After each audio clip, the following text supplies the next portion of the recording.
तो हेलो दोस्तों, welcome back to my YouTube channel Raj science classes. और मैं प्रिंस राज आप सभी का एक बार फिर से तहे दिल से राज साइंस क्लासेस में स्वागत करता हूं और आप लोगों से आग्रह करता हूं कि अगर आप इस चैनल पर नए हैं तो इस चैनल को सब्सक्राइब जरूर करें और बेल आइकन को दबाना ना भूलें ताकि ऐसे ही वीडियो का डेली नोटिफिकेशन आपके पास पहुँचता रहे।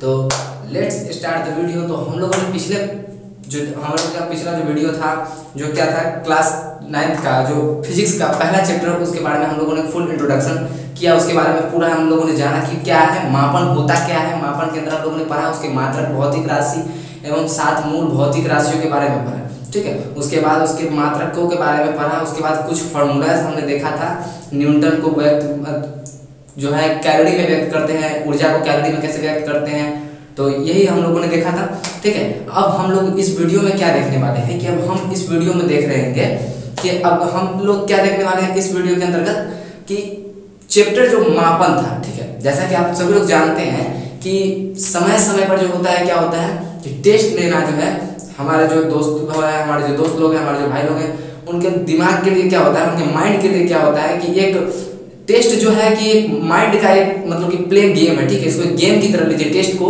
सीरियस नहीं लीजिए, गेम की तरह लीजिए ताकि आप लोग को मतलब जो भी हम लोग पढ़ते हैं, ठीक है, उसका जो है क्लियर मतलब क्या होगा, उसका जो है क्लैरिटी दे सके, उसका मतलब पूरा क्लैरिफाई कर सके कि क्या हम लोगों ने पढ़ा, क्या हम लोग से छूटा और क्या हम लोगों ने नहीं जाना, ठीक है। तो इस वीडियो में हम लोग आपको बताने वाले हैं आप लोगों को चैप्टर 1 मेजरमेंट यानी कि मापन का जो है objectives and question answer and subjective question answer, ठीक है। तो ऑब्जेक्टिव क्वेश्चन आंसर जैसा कि है हमारे बोर्ड पे पीछे व्हाइट बोर्ड पे लिखा जा चुका है और आप लोग चाहें तो उसे देखें। और ये एक बार मैं फिर से बोलना चाहूँगा कि अगर आप लोग इस चैनल पर नए हैं तो सब्सक्राइब जरूर करें। अगर आप लोग बहुत पहले से हमारे वीडियो देखते हैं तो कृपया अपने दोस्तों के पास इस वीडियो को जरूर से जरूर शेयर करें ताकि वो भी इन वीडियो का फायदा उठा सके, ठीक है। तो आइए हम लोग देखते हैं सबसे पहला जो ऑब्जेक्टिव क्वेश्चन है मापन का, वो क्या है। क्या पर देखिए मापन का सबसे पहला जो क्वेश्चन है वो मापन से रिलेटेड है। क्या है, मापन मुख्य रूप से एक प्रक्रिया है। मापन जो है मुख्य रूप से क्या है, एक प्रक्रिया है। क्या चीज का प्रक्रिया है, पहला गणना करने की, दूसरा बदलने की, तीसरा तुलना करने की और चौथा इनमें से कोई नहीं। तो यहाँ पर देखिए बोल क्या रहा है कि मापन जो है क्या है, मापन एक शब्द होता है जिसको हम लोगों ने बताया था कि आपको मापन के बारे में क्या बताया था कि मापन का जो नाम लेते ही क्या आता है कि किसी के मापने, गणने और तुलना करने का जो आता है, खासकर तुलना करने का बोध आता है, जैसे कि किसी से तुलना करता है, ठीक है। तो उसी को तो मापन कहते हैं कि मापा गया है, उसको उसके पक्ष में मापा गया है। जैसे कि कहीं भी गांव में भी होते हुए, कहीं भी शहर, कहीं भी टाउन, कोई सा भी विलेज में रहते होगा तो क्या वहाँ पर के मतलब जो है पीपल्स में जो देखिएगा कि ये खूबी ज़्यादातर खोजने को मिलती है कि अगर आप मैट्रिक का एग्जाम दिए हैं, ठीक है, और आपके बगल वाला घर का भी मैट्रिक का एग्जाम दिया है, अगर उसका नंबर 1 नंबर भी अगर आगे चला आया ना तो उनका गुण गाएंगे लेकिन आपका गुण नहीं गाएंगे। क्यों गाएंगे, क्योंकि कहेंगे क्या कि फलाना के बेटा चिलाना के बेटा से ज्यादा नंबर लाया है, ठीक है। तो इसलिए देखिए यहाँ पे क्या होता है कि मापन इसी को कहते हैं, तुलना करते हैं, देख रहे हैं कि किसी एक की तुलना दूसरे के सापेक्ष किया जा रहा है। तो उसी प्रकार मापन मुख्य रूप से एक प्रक्रिया है। तो मापन की जो है प्रक्रिया वो क्या है, गणना करने की है। गणना मतलब कि गिन सके। मापन में हम लोग क्या पढ़ा था, गणना सीखा था, नहीं सीखा था, बदलना सीखा था, किसी चीज को बदला था हमने नहीं सीखा।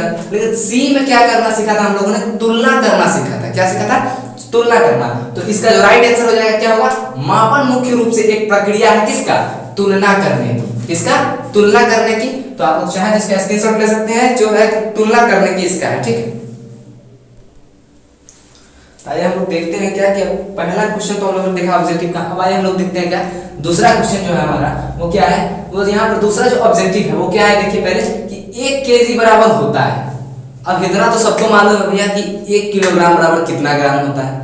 अगर जिसको भी नहीं मालूम है थोड़ा सा चुल्लू भर पानी होगा, साइड में जाकर कहीं डूब मरिए, क्योंकि 1 किलोग्राम में 1 किलोग्राम जो होता है उसमें कितना ग्राम रहता है। आजकल का जो छोटा छोटा बच्चा जो होता है वो जाता है दुकान पर तो उसको भी मालूम होता है कि 1 किलोग्राम में कितना ग्राम होता है, ठीक है। तो 1 किलोग्राम में 1000 ग्राम होता है और यहाँ पर वही क्वेश्चन किया गया है कि 1 kg बराबर होता है क्या। तो 1 kg बराबर क्या होता है, तो यहाँ पर देखिए 10 kg क्या बोल रहा है, 10 kg होता है।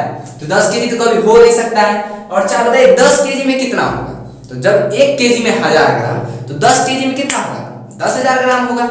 नॉर्मल सी बात है। तो यहाँ पे 1 kg के बराबर पूछ रहा है, 10 kg का नहीं पूछ रहा है। तो हम लोग क्या बोलेंगे कि 1 kg बराबर होता है 10 केजी होगा क्या, तो 10 केजी गलत हो गया। 50 ग्राम होगा क्या, तो 50 ग्राम भी गलत हो गया, यानी कि 10 केजी भी गलत है, ठीक है। 50 ग्राम भी क्या हो गया हमारा, गलत हो गया। अब तीसरा जो है हमारा 100 ग्राम, ये क्या होगा, 1 केजी बराबर कितना होता है, 1 केजी बराबर 100 ग्राम होगा क्या, तो 1 केजी बराबर 100 ग्राम, ये भी नहीं होगा।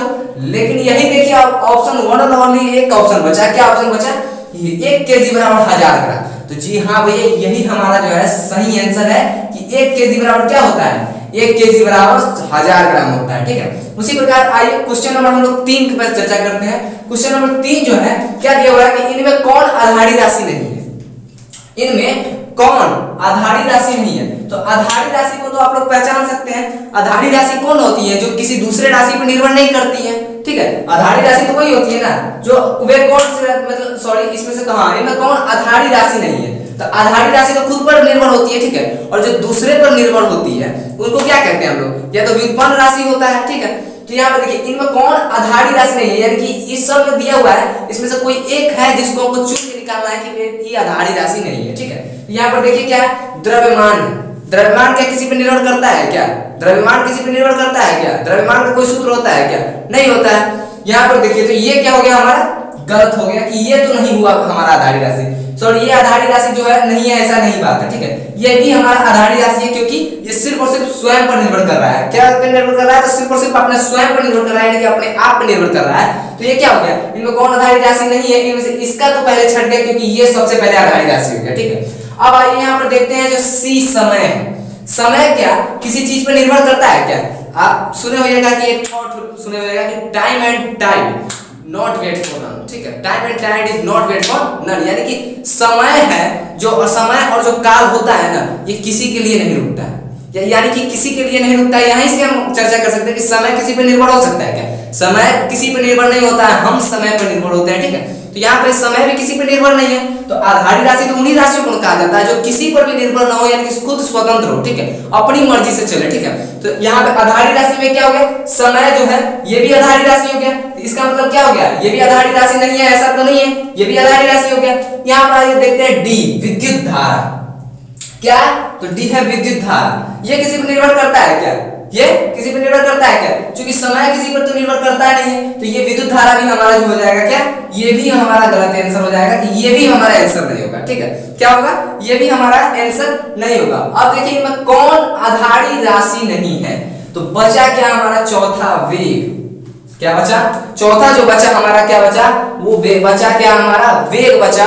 और वेग को आप लोग जानते हैं कि वेग को हम लोग मतलब वेग तो निर्भर करता है, वेग बराबर क्या होता है, वेग बराबर विस्थापन बटा समय होता है, वेग बराबर विस्थापन बटा समय होता है, यानी कि समय के बढ़ने या घटने पर वेग व्युत्पन्न राशि हो जाएगा। क्यों, क्योंकि ये किस पर निर्भर कर रहा है, आधारी राशि पर निर्भर कर रहा है, किस पर निर्भर कर रहा है, आधारी राशि पर निर्भर कर रहा है। जो समय क्या है, एक आधारी राशि है, समय के बढ़ने घटने से वेग के जो है परिमाण में बढ़ोतरी या घटोतरी हो सकती है, ठीक है, यानी कि इसका बढ़ना भी हो सकता है, घटना भी हो सकता है, इसलिए क्या हो गया, वेग जो हमारा राइट ऑप्शन हो जाएगा कि ये आधारी राशि नहीं है, क्या हो जाएगा, ये आधारी राशि नहीं है, ठीक है। इतना तक हम लोग चले। अब आइए देखते हैं चौथा ऑप्शन, ठीक है, एसआई मात्रक कितने आधारी मात्रक होते हैं, एसआई मात्रक के कितने आधारी मात्रक होते हैं, अच्छा बताइए। हम लोगों ने पिछले मात्रक में पढ़े हुए थे कि एसआई मात्रक के कितने आधारी मात्रक होते हैं, तो आधारी मात्रक कितने होते हैं ये सभी जानते हैं, ये भी कुछ पूछने की बात है कि एसआई मात्रक के कितने आधारी मात्रक होते हैं, तो सब जानता है कि 3 होगा क्या, नहीं होगा, 4 होगा क्या, नहीं होगा, 9 होगा क्या, नहीं होगा, तो बचा कौन, अब ई 7 बचा, तो इसको टिक लगा मार देंगे, क्या हो गया आंसर, 7 हो जाएगा। एसआई मात्रक के कितने आधारी मात्रक होंगे, तो 7 आधारी मात्रक होंगे, क्या, तो एसआई मात्रक के कितने आधारी मात्रक होते हैं, तो 7 आधारी मात्रक होते हैं।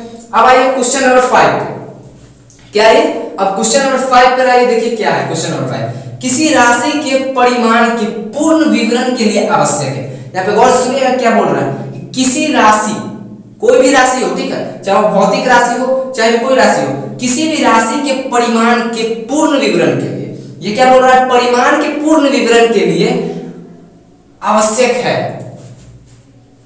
अच्छा बताइए यहाँ पर किसी भी जो है राशि, मतलब मान लीजिए किसी द्रव्यमान भी एक राशि ले लेते, ठीक है, ये भी तो एक राशि है, ठीक है, आधारी राशि है। तो यहाँ पर देखिए क्या होता है कि यहाँ पर जो यही तो टॉपिक है, क्या है कि किसी राशि के परिमाण के पूर्ण विवरण के लिए आवश्यक है, क्या है, किसी राशि के परिमाण के पूर्ण विवरण, यानी कि परिमाण का थोड़ा विवरण है। ऐसे तो बोल दिया 5, तो 5 तो क्या हो सकता है, इससे हमको मालूम पड़ा है। अब किसी दुकान पर गए, किसी भी हम मतलब कि सेलर के पास गए, किसी भी दुकानदार के पास गए, किसी भी शॉप पर हम लोग गए, ठीक है। वहां पर जाके अगर हम बोलेंगे कि भैया क्या कीजिए, कि मतलब अब बोलिए वहां पर जाके भैया चीनी दीजिए हमको 5, तो समझ पाएगा कि क्या बोल रहा है। उस 5 को दाना आपको चीनी का देगा क्या? नहीं देगा। 5 किलो चीनी का देगा क्या? नहीं देगा, क्योंकि आप कुछ उसको बोल ही नहीं है, तो उसको समझ में नहीं आ रहा है, उसको जो पूरा विवरण है वो मिल ही नहीं रहा है। अगर आप किसी दुकानदार के पास जाइएगा और उसको बोलिएगा कि भैया 5 केजी दीजिए, तब वो धड़ाक से समझेगा कि हाँ भाई 5 किलोग्राम मांग रहा है। तो यहाँ पे किसका हो रहा है, किसी को किसी भी राशि जो है, द्रव्यमान जो है राशि है, 5 केजी हम बोल रहे हैं तो क्या बोल रहे हैं, द्रव्यमान के बारे में बोल रहे हैं, द्रव्यमान का विवरण कर रहे हैं। तो द्रव्यमान एक राशि है जिसका विवरण के लिए हमको क्या चीज की जरूरत पड़ रही है, 5 केजी बोल रहे हैं, यानी कि 5 क्या हो गया, परिमाण हो गया, और केजी क्या हो गया, मात्रक हो गया। 5 क्या हो गया, संख्यांक हो गया, जिसको हम लोग क्या कहते हैं, 5 को हम लोग क्या कहते हैं, परिमाण या संख्यांक कहते हैं, ठीक है। और उसके साथ जो केजी लगा हुआ है वो मात्रक हो गया।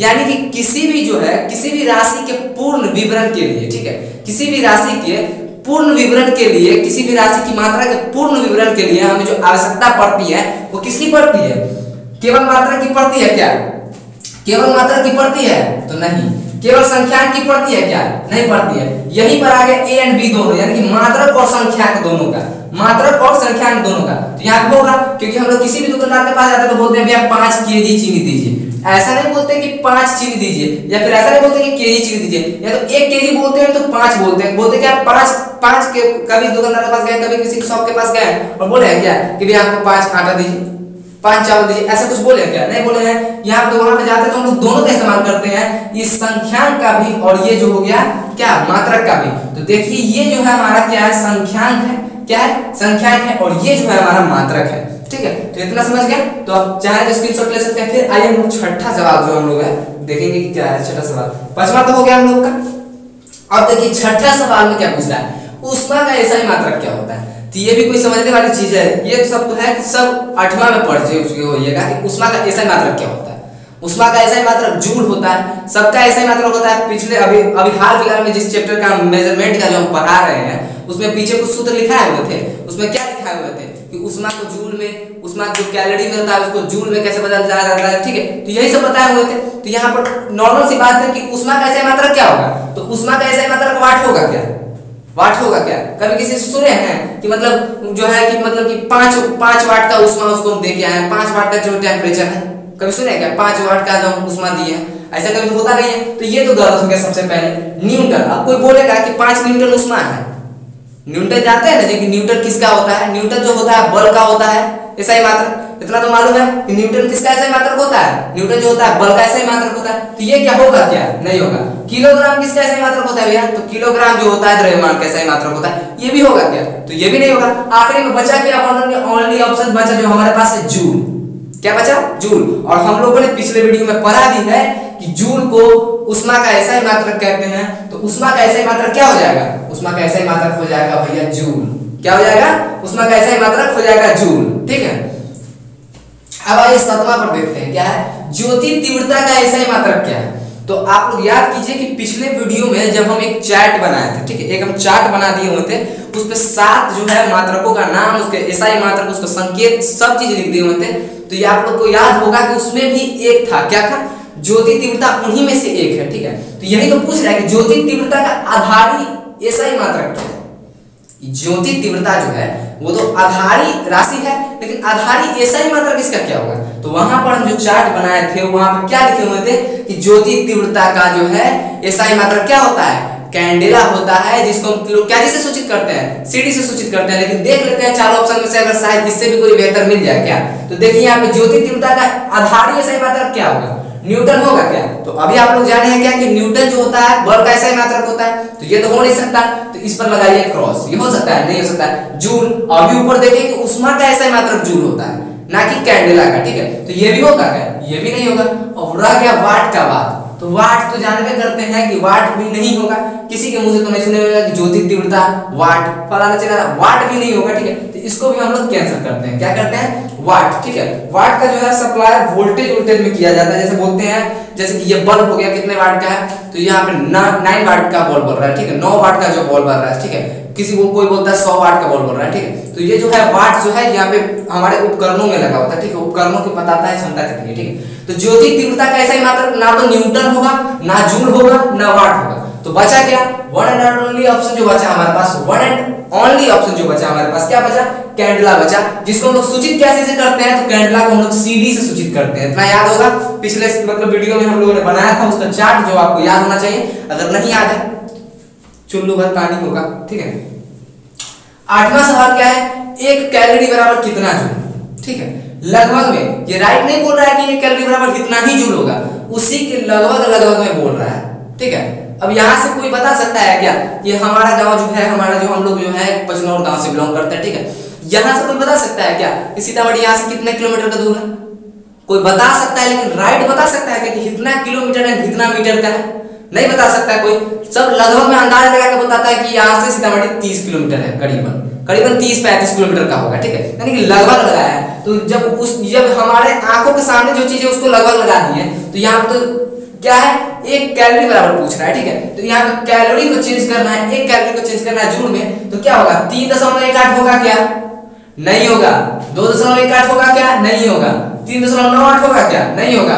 बचा क्या हमारे पास, वन एंड ओनली जो ऑप्शन बचा हमारे पास 4.18 बचा, ठीक है। 4.18 बचा, जो ही इसका राइट आंसर होगा, ठीक है। एक कैलोरी बराबर 4.18 जूल लगभग में होता है। ये भी हम लोगों ने पढ़ा था, वो भी पिछले चैट में जो हम पढ़ाए हुए थे, पिछले वीडियो में जो चैट बनाए हुए थे वो पढ़े हैं। अगर आप लोगों ने ये वीडियो हमारा जो पिछला वीडियो नहीं देखा है तो आप लोग कुछ समझ में नहीं आने वाला है। आप लोग प्लेलिस्ट में वो वीडियो पढ़ा है, आप लोग चाहें तो वहां पे जाकर प्लेलिस्ट में हमारे वीडियो को देखें और चैनल को सब्सक्राइब करें, ताकि ऐसे वीडियो जो है जो आपसे छूट चुके हैं वो कभी ना छूटे, ठीक है। यहाँ पर हो गया, आप लोग आप चाहें तो स्क्रीनशॉट ले सकते हैं इसका, फिर हम इसके आगे जो है कुछ चर्चा करेंगे।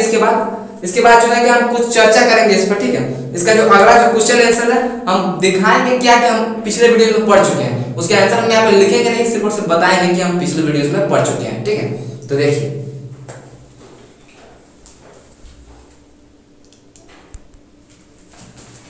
तो आइए हम लोग फिर देखते हैं क्या कि जो हमारा लघु उत्तरीय प्रश्न है, ठीक है।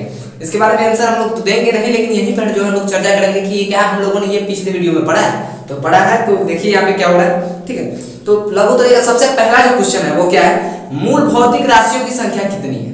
क्या बता रहा है कि मूल भौतिक राशियों की संख्या कितनी है और उनके नाम लिखने के लिए बोल रहा है। तो आप लोग को एक चार्ट में दिए हुए थे कि मूल भौतिक राशियों की संख्या 7 है, उसका संकेत, उसका नाम, उसके यहाँ तक लोग क्या चीज से उसको सूचित करते हैं, ये तक उसके ऐसा ही मात्रक के साथ आपको दिया गया था, जिनमें से कुछ जो है चर्चा करके बताना चाहते हैं कि जैसे कि लंबाई हो गया, द्रव्यमान हो गया, तापमान हो गया, ज्योतिक तीव्रता हो गया, इत्यादि बहुत जो है मतलब रासायनिक क्षेत्र में पदार्थ का भार हो गया, इस सब के बारे में ये सभी जो है क्या है, मूल भौतिक राशियां हैं और इनके मात्रक उत्तरक आप पिछले वीडियो में पढ़ चुके हैं। और वो वीडियो आप लोगों ने नहीं देखा है तो आप लोग जाएं, प्लेलिस्ट में वीडियो पड़ा है, साइंस का जो वीडियो है, फिजिक्स का जो वीडियो है चैप्टर नंबर 1 मेजरमेंट का है, ठीक है। आप लोग चाहें तो आप जाकर देख सकते हैं। आइए फिर हम लोग बढ़ते हैं दूसरा सवाल की ओर। तो दूसरा सवाल यहाँ पर क्या है, यहाँ पे सेकंड क्वेश्चन इज है क्या है कि मात्रक क्या है। मात्रक क्या है, मात्रक के विभिन्न प्रकारों के नाम लिखिए। तो मात्रक क्या है, मात्रक क्या है, तो किसी भी भौतिक राशि के मापने के लिए जिस मानक का हम उपयोग करते हैं उसी को तो हम लोग मात्रक कहते हैं ना। कि जिस मानक का उपयोग भौतिक राशि को मापने के लिए किया जाता है उसको क्या कहते हैं, हम लोग मात्रक कहते हैं। और मात्रक कितने प्रकार के होते हैं ये भी हम लोग पिछले वीडियो में पढ़ चुके हैं, यहाँ मात्रक भी पिछले वीडियो में पढ़ चुके हैं। मात्रक भी बड़े सुनहरे अक्षरों में पीछे लिखकर बताया जा चुका है, समझाया जा चुका है कि मात्रक हम लोग कहते हैं किसको है।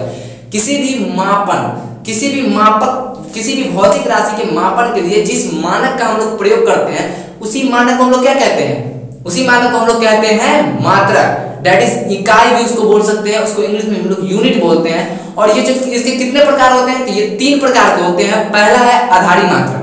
क्या है, आधारी मात्रक होता है जो किसी पर भी निर्भर नहीं करता है। दूसरा है व्युत्पन्न मात्रक जो आधारी मात्रक पर निर्भर करता है। तीसरा है सहायक मात्रक जो आधारी मात्रक की जो है अन्य मात्रकों को सहायता करता है। तीसरा है सहायक मात्रक। आप लोग ये बहुत ही अच्छे तरीके से पिछले वीडियो में एक्सप्लेन किया जा चुका है। अगर आप लोग ये चाहते हैं कि इसका नोट्स बनाए तो हमारे पिछले वीडियो को जाकर देखें और वहां से नोट्स बनाएं।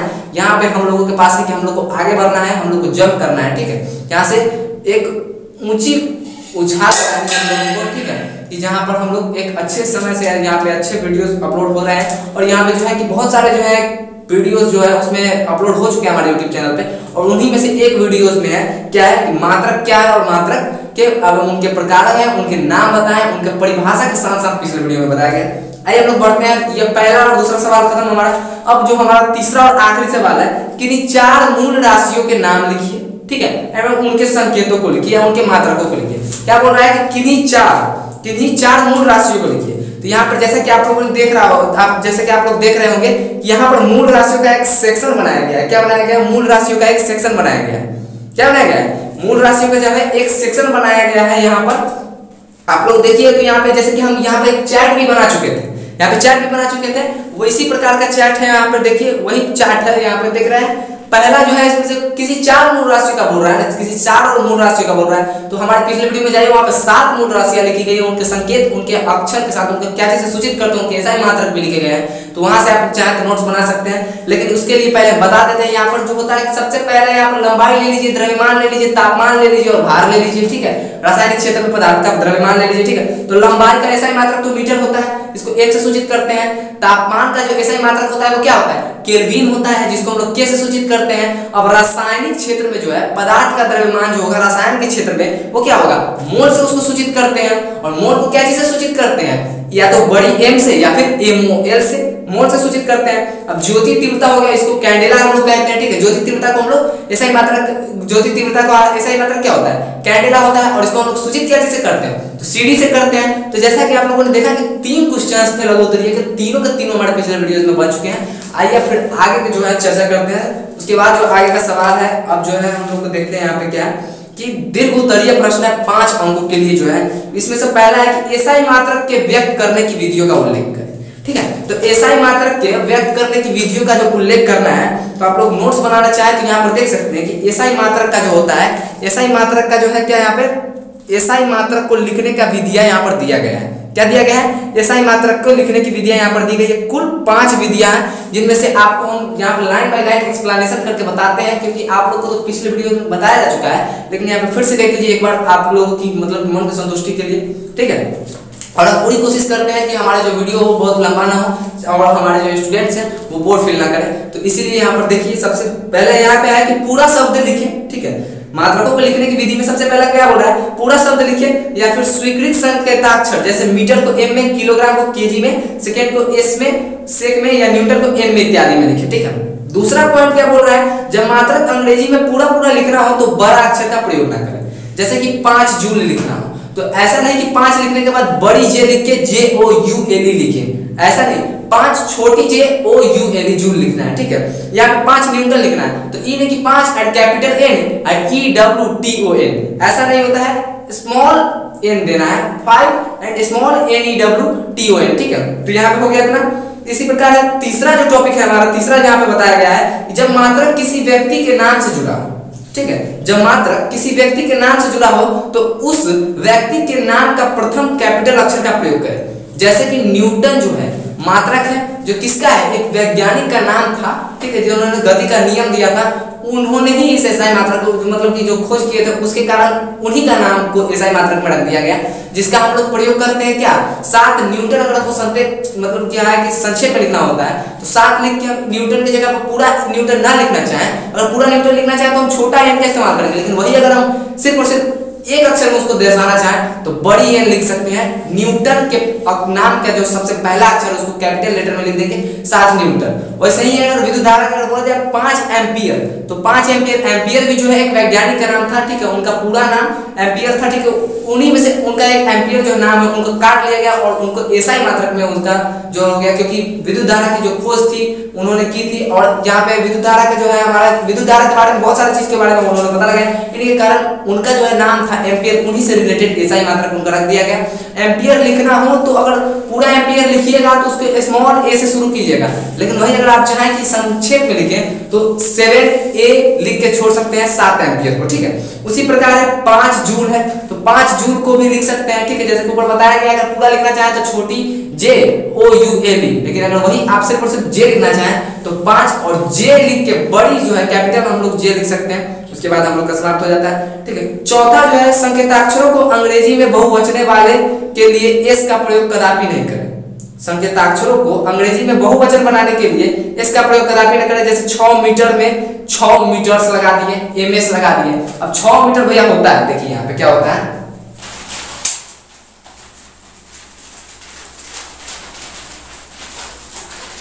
देखिए यहाँ पर जैसा कि है, यहाँ पर अब जैसे कि 6 मीटर है, ठीक है, यहाँ पे 1 मीटर रहता तो चल जाता, ठीक है, क्या होता, 1 मीटर रहता तो चल जाता। अब कितने बच्चे के दिमाग में होगा कि 1 मीटर तो चल जा रहा है, लेकिन अब 6 मीटर करेंगे तो ये तो फुलर हो गया, इसमें एस लगा दे, तो यहाँ पे एस लगा दिए। अब इसको नहीं पढ़ेंगे, 6 मीटर से नहीं पढ़ेंगे, इसको भी 6 मीटर ही लिखना है, इसको भी इसी प्रकार लिखना है, ठीक है, इसको भी क्या लिखना है, 6 मीटर ही लिखना है। अब 9 केजी लिखना है, क्या 9 किलोग्राम लिखना है, तो कितना जो सोचता होगा कि 1 किलोग्राम है तो चल रहा है, लेकिन जनाए कि 9 आ गया यानी कि 1 से अधिक है, यानी कि यहाँ पे एस लगा दे, तो ये भैया आपका हो जाएगा क्या, गलत। 9 किलोग्राम नहीं लिखाता है, 9 केजी ही लिखाता है, ठीक है। सिर्फ और सिर्फ आप लोग चाहे तो इतना ही लिखे तो कोई बात नहीं है। एम्पियर्स भी लिखना हो तो 8A ही लिख के छोड़े, ना कि 8AS, एम्पियर्स नहीं होता है, 8 एम्पियर ही होता है, ठीक है। तो सिर्फ और सिर्फ इतना ही लिखें। फिर 5वां है और जो आखिरी है, संकेताक्षर के बाद पूर्ण विराम का चिन्ह नहीं लगाएं। संकेताक्षर जैसे कि लिख दिए यहाँ पर, जैसे क्या हुआ 6 मीटर लिखे, यहाँ पर जैसे कि लिखा हुआ है ना जी, 9 किलोग्राम लिखा हुआ है, ठीक है, 9 केजी लिखा हुआ है। अब यहाँ पे फुल स्टॉप ना लगाए, ये अगर फुल स्टॉप लगाइएगा तो आपका हो जाएगा क्या, गलत। इसको सिर्फ और सिर्फ ऐसे ही छोड़ दीजिए, 9 केजी लिख के छोड़ दीजिए, इसके बाद कोई फुल स्टॉप नहीं लगाना है आपको। अगर फुल स्टॉप लगाते हैं तो वो गलत हो जाता है, ठीक है, जब तक कि इसके साथ ही वाक्य समाप्त ना हो, ठीक है, यानी कि इसमें कभी भी 9 केजी का जो है इसके आगे फुल स्टॉप नहीं लगाइएगा जब चल रहा हो। कैसे बोले, कोई बोले 5 किलो आटा दीजिए, तो ठीक है, यहाँ पे 5 केजी, अब बीच में फुल स्टॉप लगा दीजिएगा, दीजिए लिखिएगा तो ऐसा नहीं होगा, ठीक है। अगर 5 केजी आखिरी में पड़े ना तो लिखिए केजी को बाद फुल स्टॉप, लेकिन अगर ये बीच में पड़े तो इस केजी के आगे फुल स्टॉप नहीं लिखना है। अगर ऐसा लिखते हैं तो आप लोगों का गलत हो जाएगा। तो आइए हम लोगों ने ये भी सवाल देख लिया। अब जो है 2 सवाल और हैं। तो भौतिक राशि से आप क्या समझते हैं? भौतिक राशि के विभिन्न प्रकारों के नाम एवं उदाहरण के साथ लिखें। जैसे कि पीछे हम बताया, भौतिक राशि के बारे में परिभाषा भी है, सबसे पहला वीडियो में ही परिभाषा है, आप लोग चाहें तो उस वीडियो को जाकर देख सकते हैं। तीसरा जो है विभिन्न प्रकार की प्रणालियों के नाम लिखकर संक्षेप में उल्लेख करें। तो अभी हाल फिलहाल में हम लोगों ने इससे पिछले वाले वीडियो में ही हम लोगों ने विभिन्न प्रणालियों के बारे में पढ़ा था, जिनमें हम लोग 4 प्रणाली पढ़े थे। पहला था फुट पाउंड सेकंड प्रणाली, जिसको हम लोग क्या कहते थे, FPS सिस्टम। FPS सिस्टम कहते थे कि नहीं कहते थे। फिर दूसरा था सेंटीमीटर ग्राम सेकंड प्रणाली, जिसको हम लोग CGS सिस्टम कहते थे, ठीक है। तीसरा था मीटर किलोग्राम सेकंड प्रणाली, जिसको हम लोग क्या कहते थे, MKS सिस्टम कहते थे, ठीक है। और चौथा था अंतरराष्ट्रीय प्रणाली, ठीक है, जो क्या था, इसको MKS जो था, MKS सिस्टम जो था, यानी कि मीटर किलोग्राम सेकंड प्रणाली का ही क्या था, संशोधित रूप था। इसको हम लोग क्या कहते थे, परिमेयता मीटर किलोग्राम सेकंड एम्पियर प्रणाली, या फिर इसे अंतरराष्ट्रीय प्रणाली भी कहा जाता है, या फिर इसे संक्षेप में SI प्रणाली भी कहते थे, ठीक है। तो विभिन्न प्रणालियों के बारे में यहाँ पर से चर्चा हो चुका है, ठीक है। तो ये आज का वीडियो जो होता है हमारा यहीं पर समाप्त होता है। आज का वीडियो हम लोग का यहीं पे समाप्त होता है, और आप लोग से हाथ जोड़कर निवेदन है कि अगर हमारा जो वीडियो अच्छा लगा हो तो लाइक जरूर करें, शेयर जरूर करें। आप लोगों के लिए हम इतनी गर्मी में जो है कि हम लोग का वीडियो तैयार करते हैं, और आप लोग का लाड प्यार दुलार मिला तो ऐसे ही हम लोग वीडियो को अपलोड करते रहेंगे। तो so thanks for watching my videos and please subscribe and press the bell icon for daily notification, ठीक है। यहाँ पे मेरे चैनल को सब्सक्राइब करें, यहाँ पर रोजाना वीडियोस अपलोड होते हैं, उनके नोटिफिकेशन पाने के लिए आप जो होगा सब्सक्राइब के बटन में एक घंटी टाइप का होगा, उस पर क्लिक करें, और उसके ऊपर जो होगा ऑल, उस पर ऑल नोटिफिकेशन का जो है ऑन करें। उसके बाद आपके पास सारे जो है हमारे वीडियो है आने लगेंगे। सो थैंक्स, मैं प्रिंस राज आप सभी से विदा लेता हूँ इस वीडियो से, और मिलूंगा एक नए वीडियो में एक नए जोश के साथ और एक नए टॉपिक के साथ।